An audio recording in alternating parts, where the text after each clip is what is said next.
And with that, I am excited to kick off today's event, Taking Your Place at the Table and Making Your Voice Heard, sponsored by our friends at Autodesk.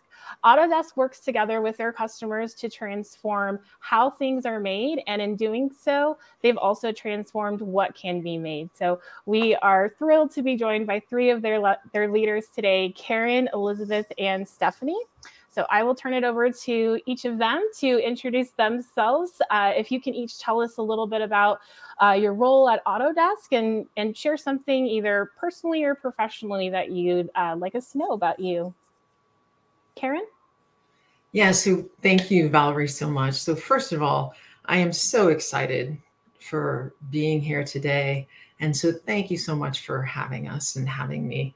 I am the Vice President of Commercial Customer Success. Our team engages with customers really post-transaction, from onboarding through renewals, just to make sure that our customers are having a great onboarding and adoption experience, as well as a renewals experience from Autodesk. I live in Minnesota. Minnesota is typically known for being cold, but I love Minnesota. I love the winter and I love the summer. So that's a little bit about where I'm from.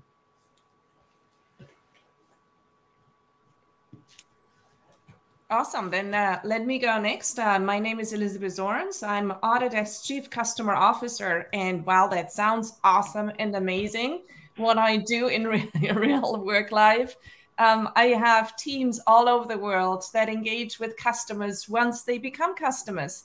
So we are the one helping them to be successful throughout the life cycle. And that is just a fabulous remit of the responsibility and getting to work with our customers. So unlike Karen, I am living in California, but I grew up in Germany and relocated to California about 20 years ago. I love both. I love Munich and I love California. And I love to be able to pick and choose. All right.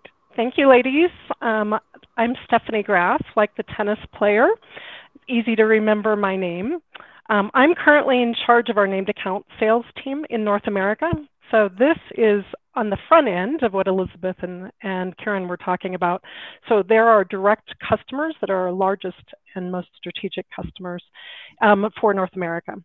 On the personal front, something that's top of mind for me, my son just turned 18 years old, and we're getting ready for him to go off to college in South Carolina. And those of you who are familiar with geography in the US know that I'm in Colorado, and South Carolina is several hours away by plane. And so I think I'm spending more time getting myself prepared than my son.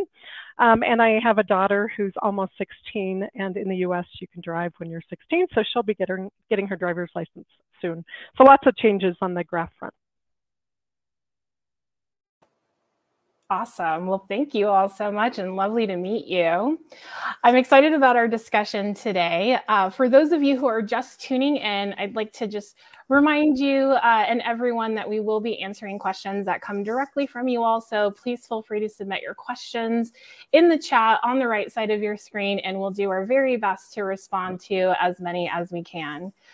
So with that, we will go ahead and jump into our conversation. And I'm going to start us off with an easy question, or maybe not an easy question, but something to get us warmed up with. So one thing that we've observed here at Fairygodboss is that women tend to not feel comfortable enough bragging about ourselves or taking ownership of all the amazing things that we have achieved. So we have this tradition at Fairygodboss of asking our panelists to share with us an accomplishment, either personal or professional, that you're most proud of. So Elizabeth, we'll start with you.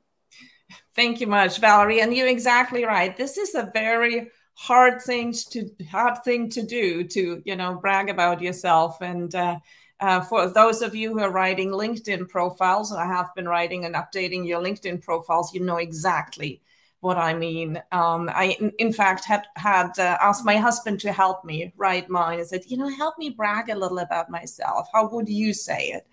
But all joking aside, one thing I'm very proud about is that relatively early in my career, I made the determination that I wanted to work on a global basis with global teams.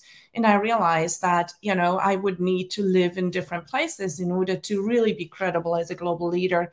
So when the opportunity came for an assignment initially for a one-year project to come to California, I took the chance and went. And with that, you know, I had really the opportunity to build out, you know, that global career with background in different geographies and honing my skills and preparing myself for roles like the one I have now. So that's something I'm proud about.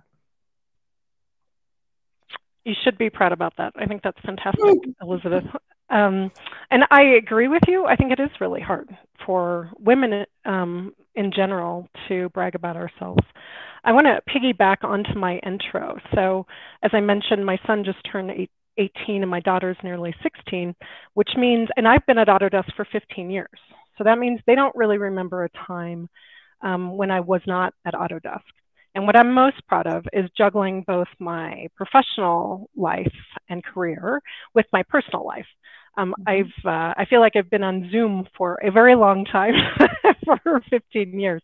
But I think as women, we're really hard on ourselves that if we don't do everything perfectly, and we have to give ourselves more credit. So I've worked my way up in Autodesk over the past 15 plus years from an individual contributor to the first vice president of named account sales, so our direct relationships. And I've raised two pretty awesome kids, so I'm proud of that. Yeah, and there's a lot to be proud of. So Stephanie and I have been at Autodesk for many years, and I'm laughing because I remember literally my oldest was 6 months when I started back at Autodesk, and she, similar, just graduated from college. So I have been here for quite a long time.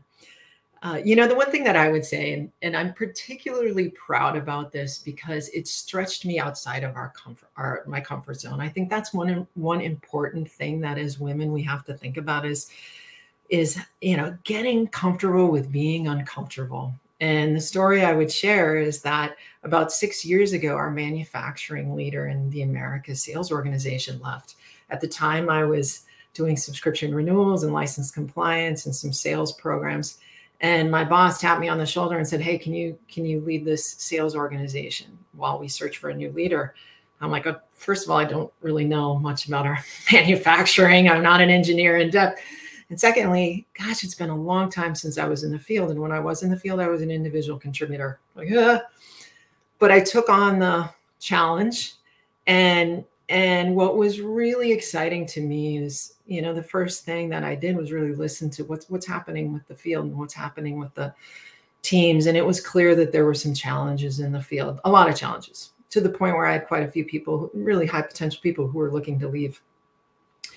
So we, you know, pulled the meeting together, had the key stakeholders there, had everyone from the individual contributors and the managers together, and we took them through a 3-day workshop. Now, the point was not for me, obviously, to tell the team what we're doing, but for them to come up with the ideas. What were the barriers? How are we going to get past these barriers? What are the key problems? What do we need from product? What do we need from channel? What do we need from marketing?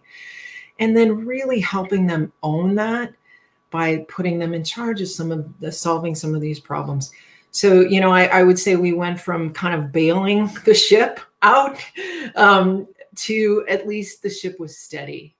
And I had people after that experience come up to me and say, the only reason I'm still here is because of what you did. So 9 months later, we had a new leader. But it was a great experience for me. But what I'm so proud of is the people end of it, that I really had the opportunity to impact people's lives and how they felt about being part of Autodesk. So that's something I'm particularly proud of. That's awesome. Thank you all for sharing. And I can definitely attest that it is hard to, you know, toot your own horn and brag about yourself. But I love to hear from others. And it's just a great example for myself and for other women who are hearing that, to remind ourselves that we should celebrate our accomplishments. Great. Well, so the next question is, we're here today to talk about taking your place at the table and making your voice heard. But before we dive into that, I'd love to hear from all of you in your own words. What does that statement mean? We'll start off with Stephanie. It's a great question, Valerie. I would say, to me, we don't want to walk away from a meeting thinking, and I've done this, thinking, oh, I wish I'd brought this up. I wish I'd said this, or I wish I'd asked this question. So it's a mantra I try to live by, that don't walk away with things unsaid. We all have fantastic ideas in our head. Bring them up. Bring up that topic. That's where some of the best conversation starts. And what I've found is, even more than making a statement, ask questions. Challenge yourself, challenge your own beliefs, throw an idea out there and get the discussion going, because you'll probably end up with a result from that team different than if you hadn't asked those questions or made that statement. Contribute. So I'll jump in. So in addition to, those are really good points, Stephanie, because I think that's really important. And we've all had that feeling of walking away going, I wish I would have said something. But when I think about this statement, I think it means owning with confidence the right you have to be at the table. So often we sit there and we have this narrative in our head about, oh, should I be here? Am I the right person? But you are. And so make sure you own that confidence for being at the table, and then thinking about the role you play and the responsibility you have for yourself and your organization. Because there are times, like Stephanie said, that, should I bring this up? I think about it as the responsibility that I have to advocate for my team and my organization to ensure that my voice is heard, that their voice is heard through me. So that's really what that very big and important statement means to me.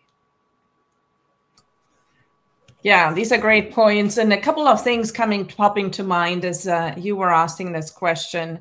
One was, seats at the table are not given, they are taken. So there is an opportunity for everyone, and you're there on the invitation list for a reason, to really actively take that seat and be thoughtful about, what is the role I want to play in that meeting? I loved it, Karen, when you said, you have in mind what you want to accomplish for your team. Maybe we want to think about what we want to accomplish for the business. What is the one thing as I go into that meeting that is important to me and that I want to accomplish? Be prepared and take that seat.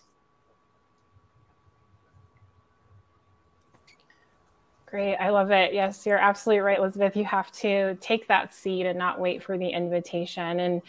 And what's really interesting is I noticed in a lot of your responses so far, you're talking about imposter syndrome and confidence gap, which so many of us deal with. I mean, myself included, I was sharing with our team that I had anxiety about today because I was like, am I the best person to moderate? So great, Valerie. We all go through that.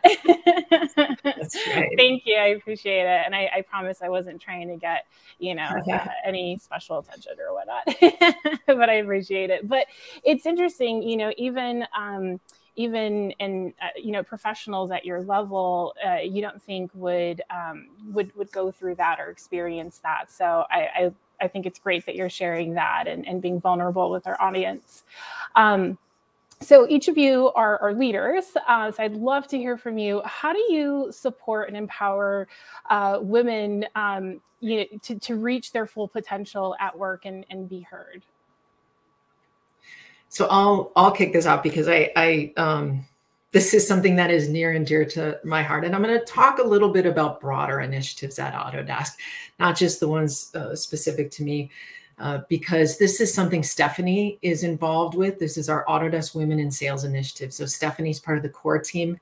Elizabeth is our executive sponsor, and I happen to lead this initiative. So a little over 3 years ago, we had a little over a year ago, we had an initiative to grow our women in sales over a 3-year period by a pretty significant amount. And so we came together, we brought a core team together with senior leaders in the organization and really thought about how are we going to make sure that not only we hire more women, but how do we empower them? How do we retain them? How do we create leaders on them? And how do we make sure that we're understanding what it's going to take to continue to be successful? And so we started this core team, and we have 3 pillars. The first pillar is about retention and hiring, or I'm sorry, about hiring and going out and making sure that we're leveraging these kinds of opportunities to make sure that we have women who know about Autodesk, who understand the value of working for an organization that really supports women. Similar to that, that hiring initiative is also around diverse interview panels. So making sure that as you experience coming on board with Autodesk, you're also experiencing that through the interview process. So we have a lot of women that are involved in the interview process. Now, the second part of that pillar is really the retention and developing females. You know, it's interesting. So as part of that, we've got this networking and speaker series that we've implemented. The first one was on self-advocacy. So similar to this topic. The second one was on influential communication. And what we did is we have guest speakers from the outside come in, but the way that we facilitated is during the conversation we present, and then we have small breakout groups. So people are able to network and have a trusted environment to be able to talk about these things. So we have gotten great feedback from women about being able to focus, to have those conversations with other women in the organization.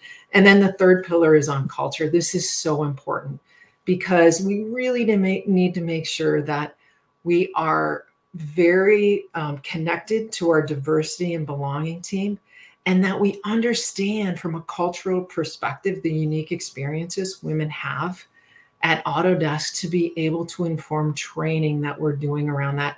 We just finished 25 focus groups, and this is going to inform how we're going to build workshops around that training. So there is a lot of things that we're doing at an Autodesk perspective. I'm going to share one more thing because I know I'm going long here, but we also align with the Autodesk Women's Networks. And we had a successful luncheon event at our annual Autodesk Sales Conference. We provided a platform to have women share a story about how they were resilient and overcame challenges and barriers in their personal and professional life. It was unbelievable. I still have chills remembering these stories where women got on stage with 300 people in the audience and our C staff right in front. And they talked about some of the challenges that they've overcome. We had single mothers, we had LGBTQ, we had stories about losing family during COVID, about being the first woman to receive a Sales World Award in the Middle East. I mean, it was unbelievable. And being part of organizing that was incredibly rewarding for me. So I just wanted to share what we're doing at Autodesk in general, and then that event in particular. So I'm going to pass it over to Stephanie. Yeah, I'll add on. But Karen, the Autodesk Women in Sales is such a great initiative, and you're doing such a great job, and the core team is so inspirational. And those, as you mentioned, those discussions were so amazing. Those women were so rock solid. I think I had tears in my eyes listening to them. I don't know how they got through their stories, but really fantastic, strong women. I would just add a little bit separate from the AWIS group core team. I try to mentor anyone who comes and asks, but I definitely have a soft spot in my heart for women. And I especially those women who I don't feel are getting their voices heard, but I know they have great ideas. On a one-on-one, they'll share with me, and you know, why didn't you bring that up in the meeting, right? So giving those people a voice, I'll help coach them in advance of a meeting. I'll help be their advocate in a meeting. I think this is really important, whether I can be in the meeting or they should go find an advocate. Sometimes that is just making sure that they don't get talked over, making sure that their ideas don't get hijacked as someone else's meeting or as someone else's ideas, giving them a voice, trying to maybe prompt them to get into the discussion. Hey, Valerie, do you have any thoughts on this? Hey, Valerie just brought that up 2 minutes ago. Valerie, why don't you give us some more detail about what you're thinking? Having that advocate, whether it's male or female, it really doesn't matter, but helping those women find their voice in a meeting, I think, is important.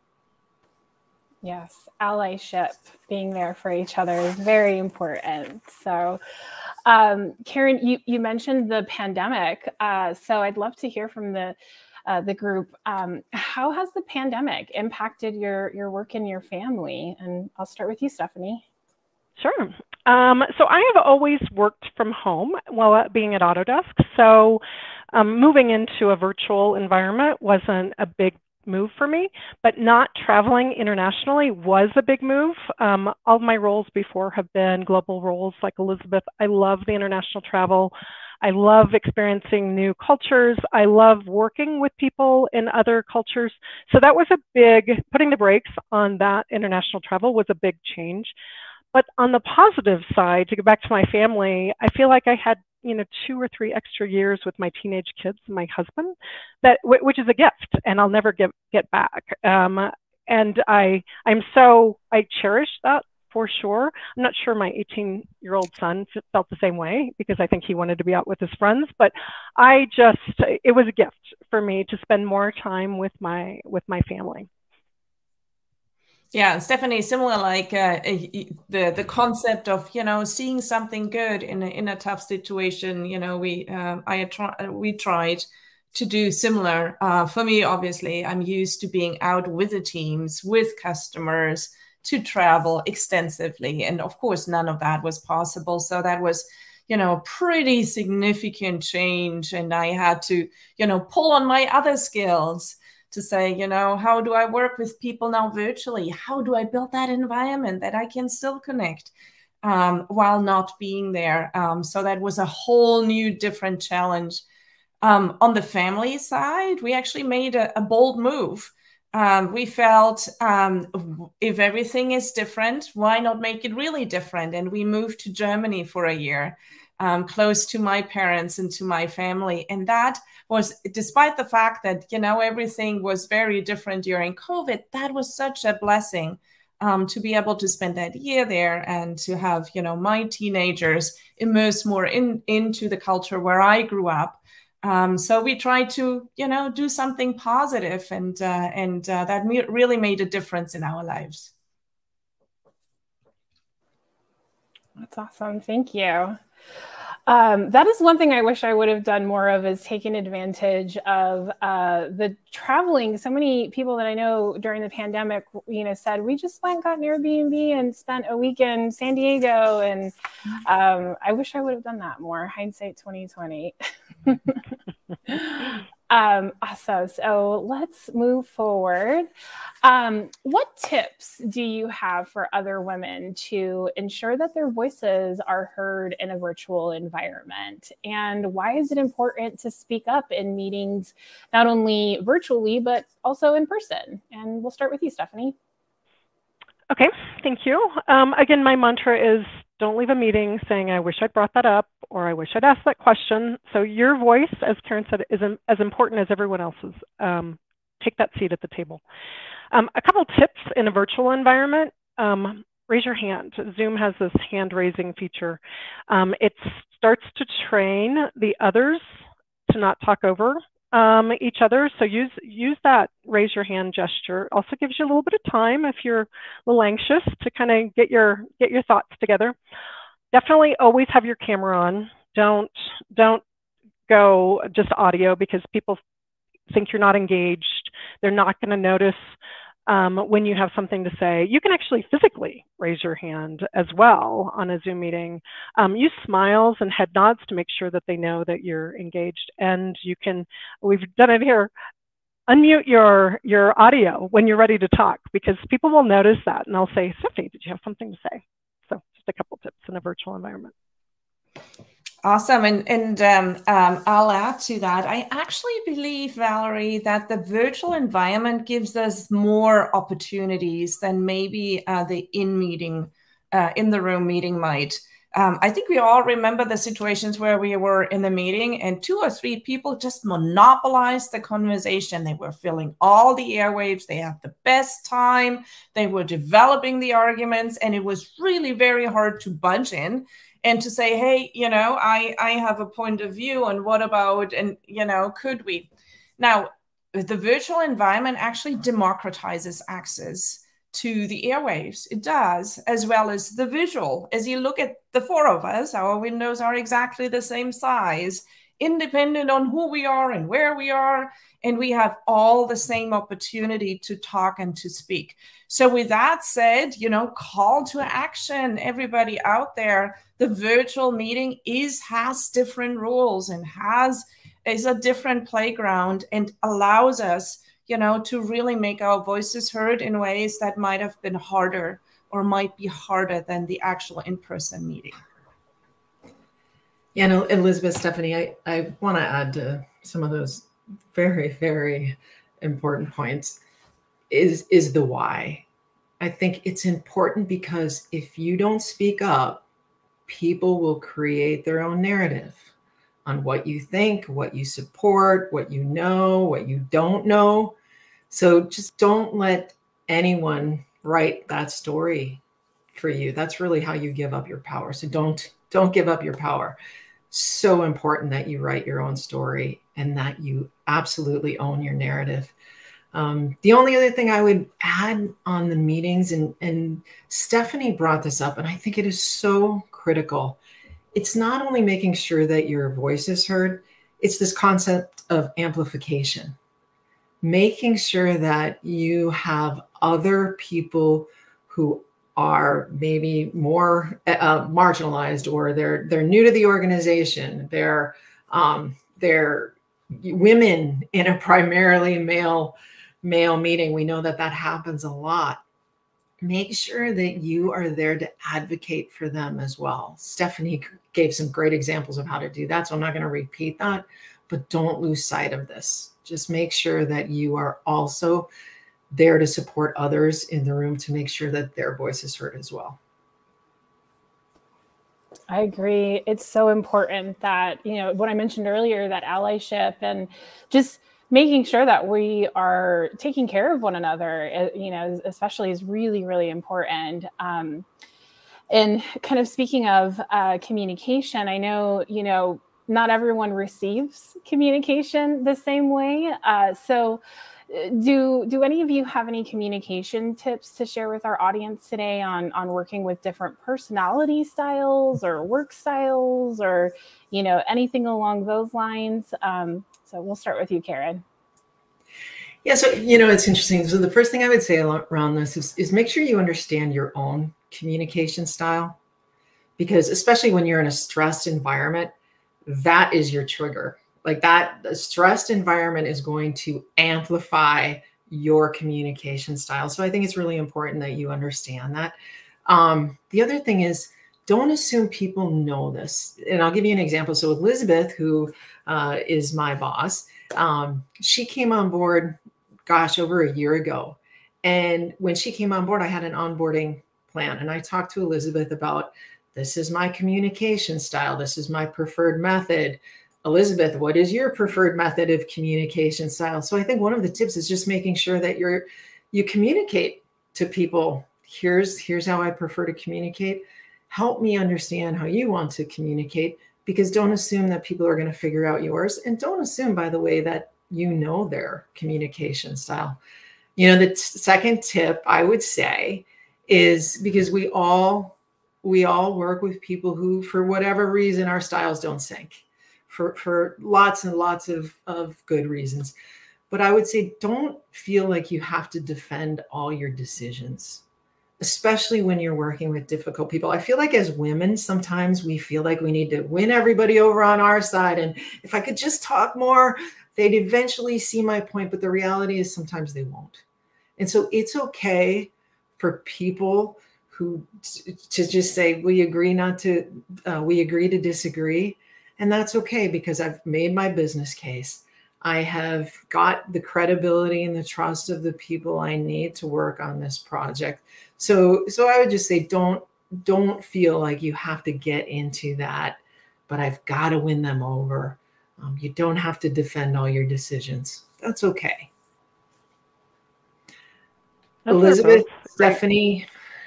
Yeah, I was going to just add on, Karen, those are great tips. Some things that came to mind for me are set an example in a meeting, and people will replicate how you behave. So somebody mentioned earlier, somebody might be new to the team or to Autodesk. Somebody might not have English as their primary language, and we communicate primarily through English.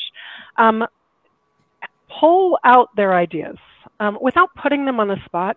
Hey, Muda-san, what do you think about this topic? Try to give them the floor, because they might not be the quickest ones to put up their hand and share their ideas. But if you can be their ally or their advocate and do that in a regular, that's just part of how you run your meetings, people are going to take notice of that and they're going to replicate that. So that's a tip that I would add. That's a great one. I'll just add one tiny tip, which I found work extremely well in the virtual environment, to spend a minute or so, maybe 5 minutes at the beginning of the meeting, to go around the room and give everybody a chance to talk about anything. It could be your vacation. It could be the weather. It could be your favorite meal or pet or whatever it is. And it's shown to, once people start talking in a meeting, they will take the chance again because they're already part of the group. It's a tiny investment of time, but will open the door for more people to participate. Those are some great tips. I know I was mentally taking down notes too myself. So, hindsight always 2020. And if any of you are like me, I'm always, ruminating about the past. I should have done this. I wish I would have done this. Or, if I could go back in time and give myself this advice. So the question for you is, what advice would you give your younger self if you were able to? And I'll start with Elizabeth. I would say dream bigger would be my advice. And it has both parts: dreaming, to really envision and thinking about what might be, and then bigger, nudging yourself a little bit to say, giving yourself permission, dream bigger. I would say, don't forget to take time for yourself. Especially when I started having a family, 3 children. I put them first, and then there was my family, my job. And then sometimes when there was time, there was me. Even volunteering would feel selfish as time away from my family. So, more than ever, I realize how better equipped I am as I've gotten older at managing my life, and frankly, enjoying my life, when I take time for me. Kayaking, spending a weekend with friends, date nights with my partner, my husband, who missed those at the beginning of our marriage. I wish I would have let go of all that guilt and realized this a little bit earlier. Yeah, I would second that wholeheartedly, Karen. One other thing I would add is, be your authentic self. Don't try to behave or dress even the way someone else expects you to. I'm old enough to remember the days of women dressing like men, dark suits, light blouses. You'll notice my dress is like the opposite now. Just be true to yourself. Be confident. Those guys have nothing on you. Your voice deserves to be heard. So just be your authentic self. Yeah, that's a great one. That's awesome. Thank you. I appreciate all that.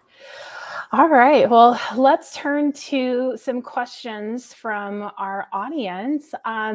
Before we do that, though, I do have one question for the panel, and it is something that, Karen, you had mentioned earlier when we were talking about communication, knowing your own communication style. And I can remember back to early in my career, I won't say how long ago, but early in my career, I remember sitting down with one of my managers, and same thing, had gone through the whole tell me your communication style. How do you like to be recognized?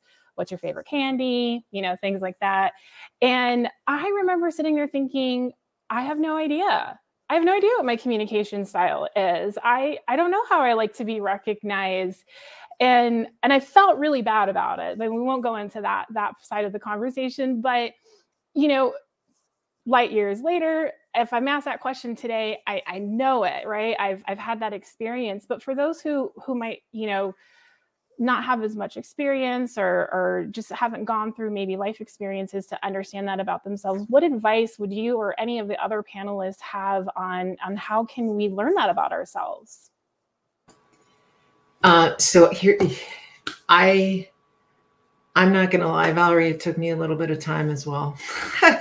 But one of the things that really enlightened, so we have MBTI, we have Strength Finders, but a few years back, more than a few years back, we went through the Berkman. So we have a lot of Berkman training. Stephanie's smiling because I know there's a lot of investment there in her part of the business as well.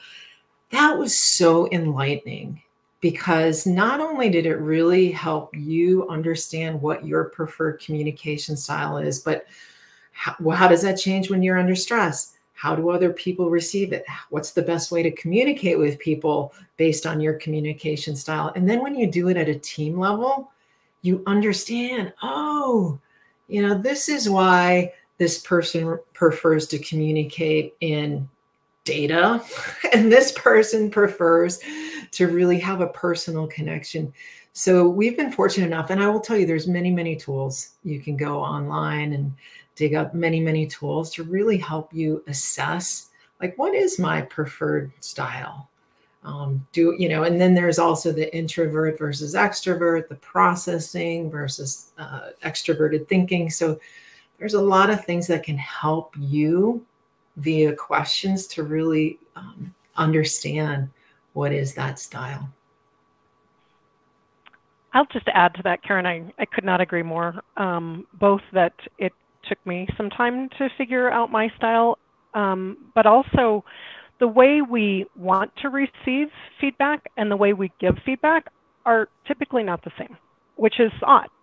So for me, I want people to be very direct with me, but the way I give feedback is not always the same. So I think recognizing the differences is important because we kind of think, well, I like it this way, or I give it this way and I like it that way. It's not always the same. So some questions that are coming up is, there we go, Berkman. Are there any communication style tests we can take? Berkman is one that we use at Autodesk extensively. It's great, and it's especially great with teams, but there are others out there, as Karen said. Yes, great. Thank you. All right. So a question from our panelists came in, and this to any one of you who feels compelled to answer this. But in the spirit of inclusion and belonging in a meeting, how do you equally value and respect introverts and internal processors, just as much as extroverts or those who speak up first and most loudly? Mm-hmm. Yeah, Valerie, that's such a great question. And again, I think the virtual environment gives us a number of tools that are actually more suited to create an environment where everybody can participate in similar ways. So for example, we talked earlier about the hand raise function, where you actually daisy chain as opposed to talk over each other. And if that is done, properly in a meeting, that allows everybody to participate evenly and equally. You still have to raise your hand, but you will get your moment in the sun and you will get your opportunity to participate. The other part that I like doing is to really be thoughtful about meetings or workshops, to use different tools to pull out our introverts a little bit better. So sometimes, in the physical environment, we would use sticky notes. We would, ask a challenge question, then people would write things down and then put them against the wall. Now there are tools that allow us to do that virtually, to do that accordingly. That appeals more to our introverts because they have their quiet time. They can think about it. They can put it on the wall. And then once we see the full picture, we can pull them in for conversation. So these are things I typically like to to plan into the meeting and into the sequence of the meeting ahead of time to really give, everybody an opportunity to participate. If I can add something to that, something that we did a few years back was we introduced this decision-making framework. And as part of the decision-making framework, there's what we call the advice round. And I find that that is a really great tool to provide equal opportunity for everybody to, this is what's on my mind. This is some of the things I think you should be thinking about. Here's what I would consider. And knowing as you go into those meetings that there's going to be a structured way that everybody participating will be able to provide their input via that advice round, I think is really helpful, because that's what I've noticed with my introverts. It's really given them a platform to be able to express themselves in a very non-threatening way. Because I think Stephanie said that earlier. It's like I'm an introvert. I don't always pick on me. I may just be processing, and that should be okay, and it should be. So this is a very safe environment for them to be able to express their opinion. I was laughing. I am a self-proclaimed introvert as well. So same thing. I'm like, let me process first and then I'll speak. So this next question from our panelists does tie into that. And it also ties into something that you said earlier, Elizabeth, about, taking your seat and not waiting for that permission. But let's say you're in an environment where maybe, everyone in the sandbox isn't playing nicely and not everyone's getting a fair, share of the mic, and you are raising your hand either in person or virtually, and you're still not getting that, acknowledgement. And so it's a little bit of, hostility or whatnot. So what suggestions do you all have when it comes to being heard in a team like that, where, maybe there is some, issues going on, or maybe just some people who, are really, just the louder participants on the team. So any insight or experiences that you've had that you can glean on from that? Countless, many. And, we've all been in those meetings that just get, where people get carried away, and some people have, more vocal contributions. So I would start with saying, assume good intent. Assume that everybody in the meeting wants to have the best and most inclusive meeting, and that they are being carried away by the awesome topic they get to discuss about, and they are just passionate about it, and have a strong opinion and so forth. So I would start with assume good intent. And then the second piece is what I've done in the past often, then would say, hold on for a second. Let's think about what we want to accomplish. So basically calling a timeout for everybody. If I feel like we are not having the right environment for the conversation, to step forward and call a timeout. Well, you got to put your big girl boots on for that, and, really be ready for that. But what I found is when you call the team on it and remind them on what we want to accomplish and how we want to accomplish it, it changes the tone, it changes the dynamic, and, things will flow in a different way.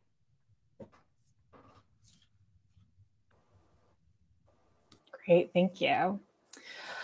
Okay, another question came in from our audience. If you only had a small amount of time to contribute in a meeting, how do you make the most impact with what you say, especially to gain visibility from leadership?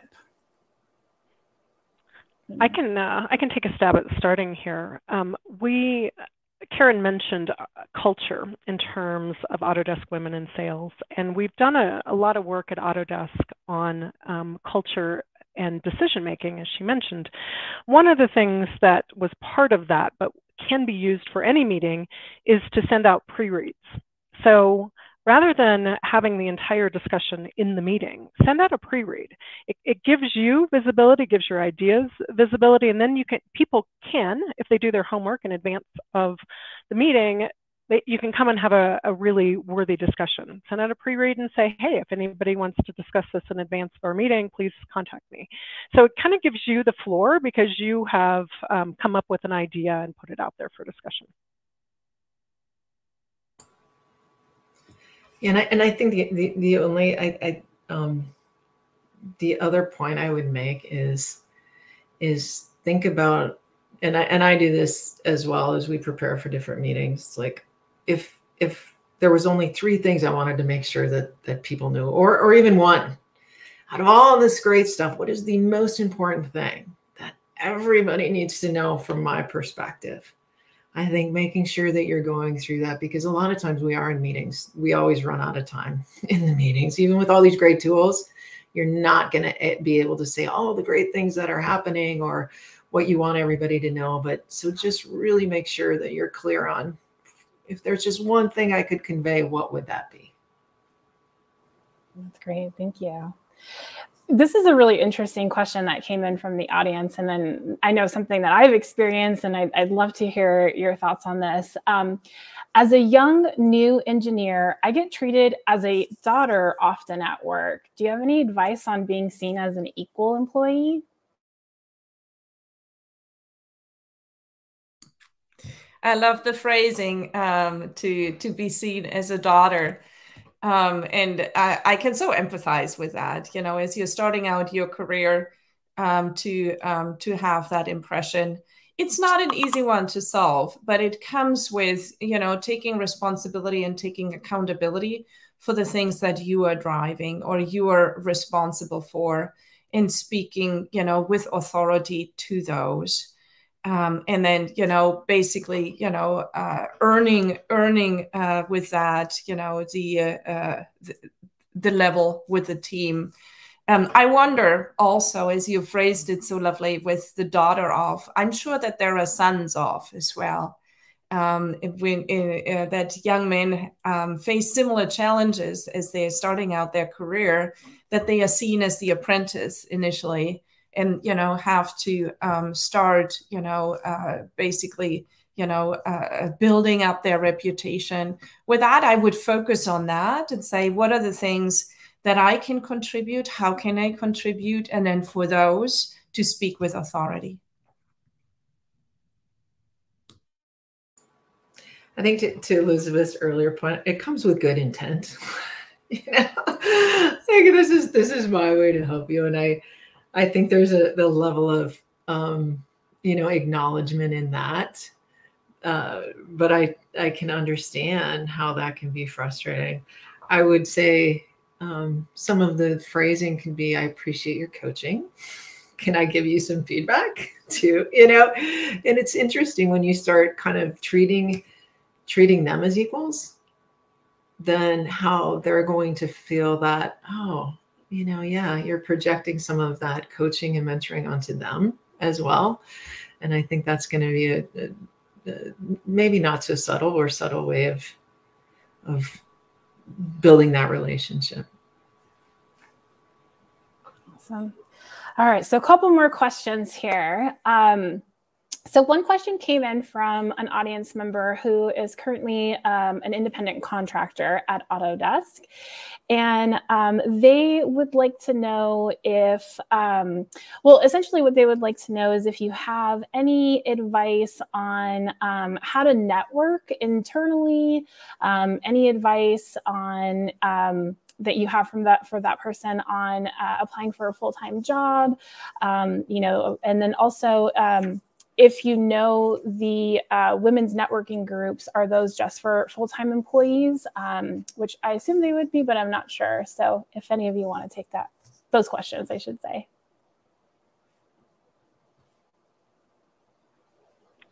I don't know our policy about the ERGs, the employee resource groups, but to me, and I see Annabelle, you asked this question, reach out to me. I'm happy to help get you involved. I don't know what our policy is or what you have access to or what you don't have access to, but I see no reason why we can't help promote your interest internally. So please feel free to reach out to me directly. And then just to add to around networking in general, I think the status should not be a hurdle to make great connections within, Autodesk and build those relationships. We have many, many examples where, we had a contractor then, applying for a position, and you have a super advantage. You already know the customer, you know the people, you know everybody. So it should be, much easier to, put your name forward, and then for the positions you're interested in. It's something we encourage. So it's a great thing to do. And if any help is needed, I know that our talent organization will be more than happy to help, to show what the opportunities are, how you can apply, and so forth.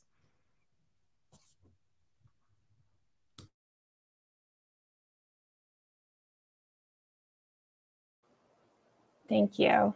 Sorry, I was dealing with some classic virtual environment obstacles with the mute button.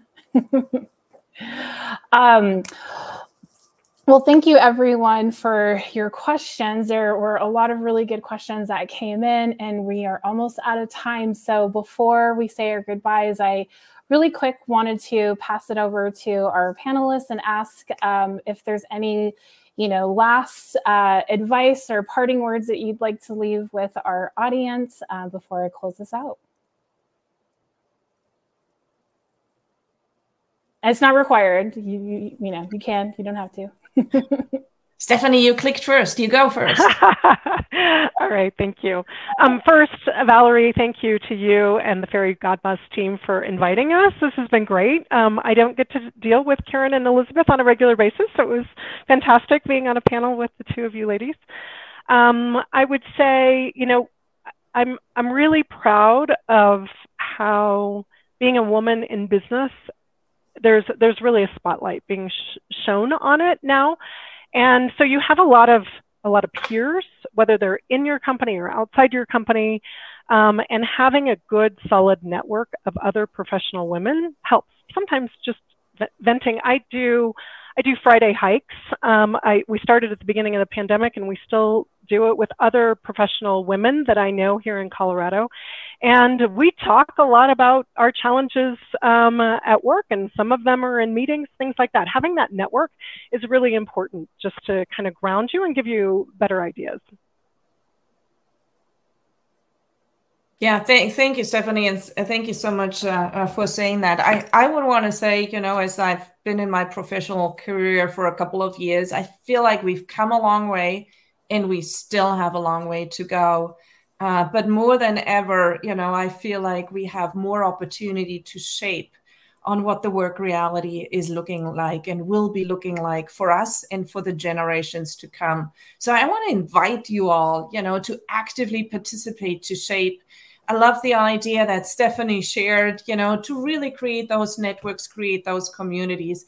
I'm part of a network of international women executives, and that's the most nurturing group I could think of, helping me to, ask questions I couldn't ask anywhere else, get advice, as well as just every once in a while just having a moment and knowing there are friends on the other side. So create your networks, find your friends, and then help shape that future for women in the workspace.